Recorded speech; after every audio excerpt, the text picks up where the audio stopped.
सोबतपुर में एक हफ्ते से महकमा पीएचई की जानिब से शहरियों को पानी न मिलने के खिलाफ आवाम ने एहतजाजी मुजाहरा किया और रैली निकाली। रैली टावर से शुरू हुई और मेन चौक पर इख्तिताम पजीर हुई।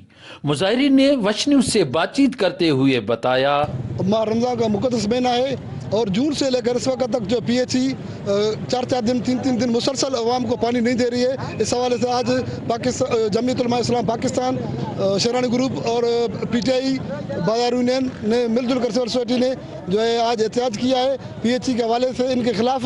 और हम वज़ीर आला बलूचिस्तान से, चीफ सेक्रेटरी बलूचिस्तान से ये मुतालबा करते हैं कि करप्ट एक्सीडेंट पीएचई और एसडीओ को फिलफौर फारिग किया जाए, वगरना ये जो अवाम जो है बिगड़ी हुई निकली हुई है इनके खिलाफ भरपूर एहतजाज करेगी।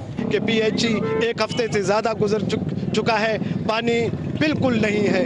और हम ये मुतालबा करते हैं कि सेक्रेटरी बलूचिस्तान से और सेक्रेटरी वज़ीर आला बलूचिस्तान से कम कम हमें इस माह रमज़ान मुबारक में सोबतपुर में पानी फराम किया जाए और महकमा पीएचई का एक्सीएन और एसडीओ को फिलफौर हटाया जाए ताकि यहाँ की आवाम एक सुख का सांस ले सके।